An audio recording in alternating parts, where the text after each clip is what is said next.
since I don't know you too well, why don't you meet me at the Dunbar Hotel? Hey, baby.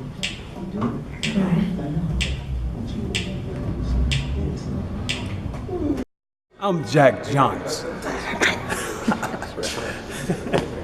And we're doing a production called The Magnificent Dunbar Hotel with some of our most historic figures on stage for the first time, because this is a world premiere. Don't make me have to knock you out. Hi, my name is Elizabeth June, and I'm from the Boogie Down Bronx. I'm here in LA at the Robey Theatre Company, and I am honored to play 3 amazing roles in The Magnificent Dunbar Hotel, written by Levy Lee Simon and directed by Ben Guillory. I get to play Dr. Vada Somerville, who was the first black woman to graduate from USC as a dentist. She and her husband were both dental students at USC, and they both were the first black male and female to graduate. So they were both Dr. Somervilles. And her husband, Dr. Somerville, was the one who built the hotel, and they originally called it the Hotel Somerville. Then he sold it, and it later became the Magnificent Dunbar Hotel. It became the Dunbar under Lucius Lomax. But I get to play Dr. Vada Somerville, who was an amazing woman. She was a civil rights activist. She was very, very involved in doing a lot of community work for her people. And so I'm very honored, and I was happy to do the research on her because she's a woman that I had never heard of. And so for me to be able to do that research and to find out how strong she was, standing behind and beside her husband, Dr. John Somerville, was amazing for me to do that research.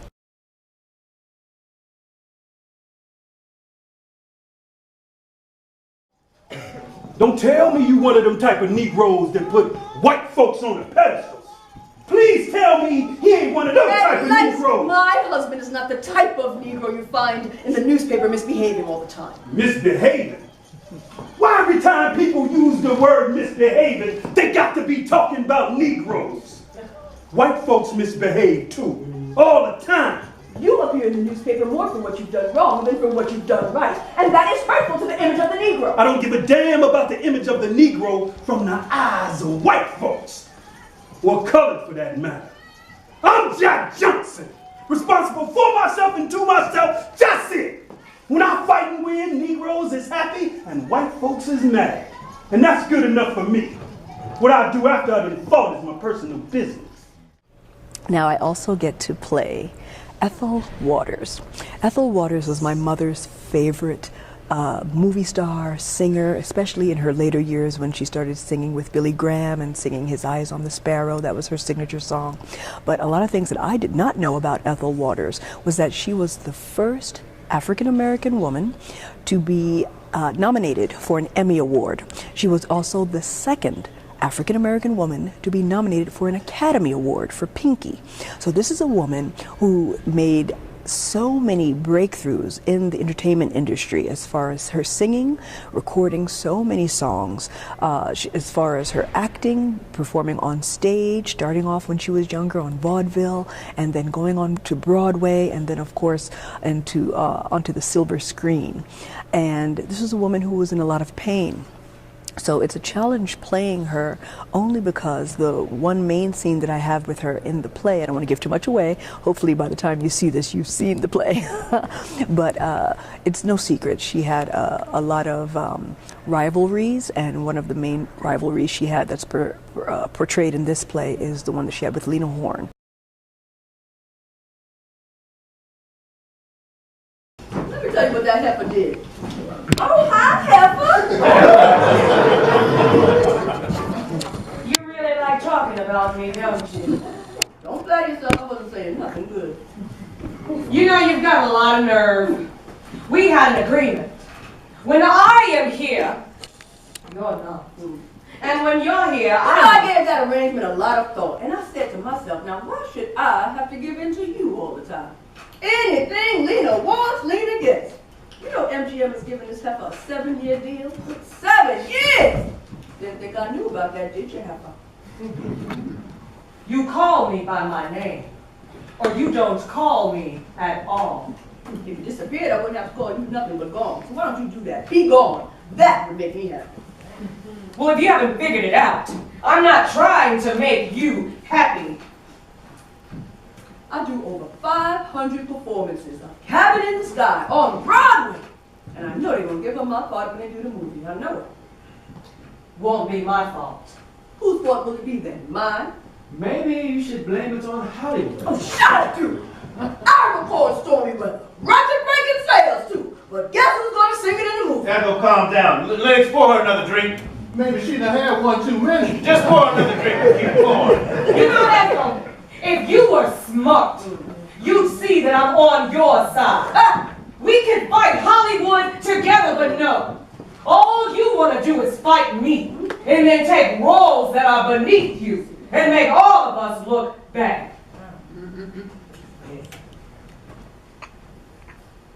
I don't have much choice. You think I want to take those roles? Left over from your yellow heifer ass! You don't call me out of my name. Oh, come on! My name is Lena! That's right! Come Lena on! Horne! You don't have to call me Lena out! Horne! Horne of plenty for Vincent Manel! Yeah, but the stormy weather is all mine now, sister! And some of the reasons that, and I'm reading her book right now, I have to put this out here, I'm reading a book on Ethel Waters right now, and I'm learning so much about her and in my research. And that's a young Ethel Waters. yeah, this is a young Ethel Waters. She was gorgeous. She was hot. They used to call her Sweet Mama String Bean. That was her name when she was younger. Yeah. So they used to call her Sweet Mama String Bean. But one of the things that I learned was that she had a really, really troubled childhood. She did not have a mother's love, and that's one of the reasons why life was so tough for her and why she had to put up this strong exterior. And so that's one of the reasons why she had so many rivalries with so many different women in the entertainment industry. But she was a strong woman. She was a sensitive woman. She was caring. She did a lot of philanthropy. People don't talk about that. She gave a lot of money to help people in need. So she was a very, very positive, amazing, talented woman. And then I also get to play Jan Perry, who is very much involved with the Los Angeles scene as far as helping with development of buildings and of communities right here in LA. And so I'm honored to play Jan Perry as well. The Dunbar Hotel has got to keep standing. The Dunbar Hotel. Okay. I heard you. I believe you, I feel you, and I'm out of here. Wait a minute, I'm right behind you.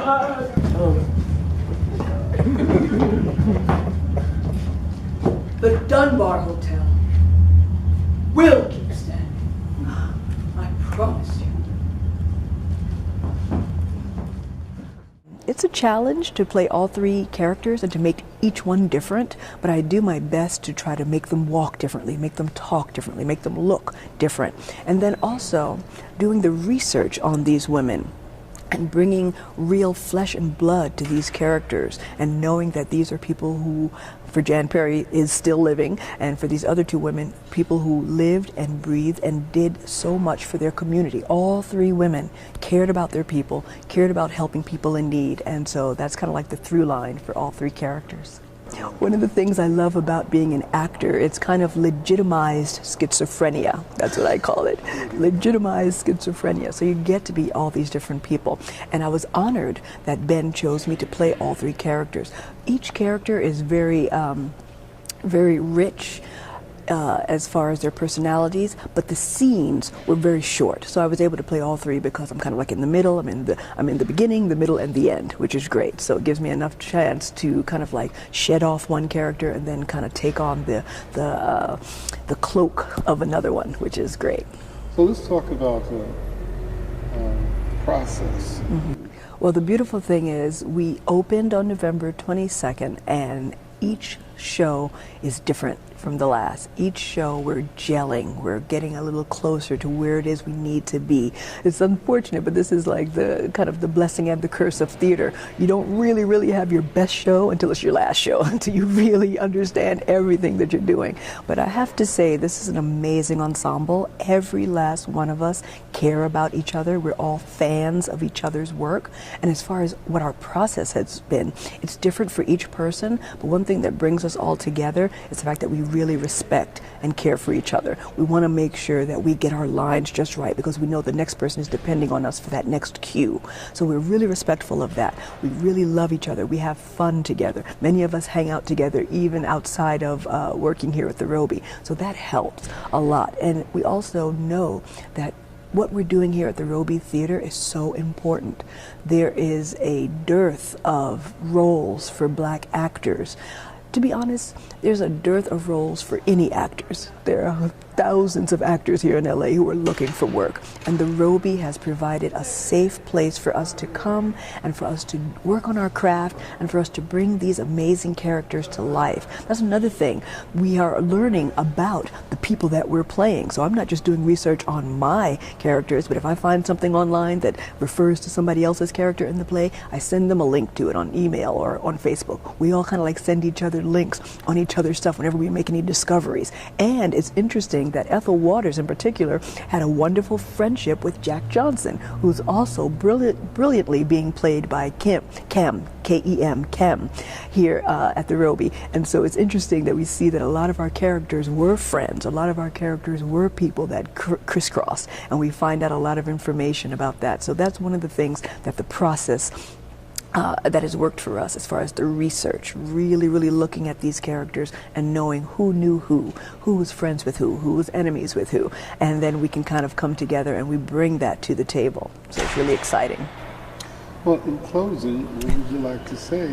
I would like to thank Ben Guillory. I would like to thank Danny Glover for 20 years ago having an idea to start the Robey Theatre Company, a place for black actors to come and to say, you know what, we're here. We want to do plays that mean something to us. We want to do plays that move audiences and that make us laugh and make us cry, and something that we can feel comfortable and look forward to doing, you know, every night, night after night. And they've done that, and I want to thank them both for allowing us to be a part of that dream. It's amazing. And I want to thank Blaze for allowing me to kind of tell my story here today. And I also want to share with you my website, elizabethjune.com, if you want to know anything more about me and my work. And I thank you so much for the opportunity.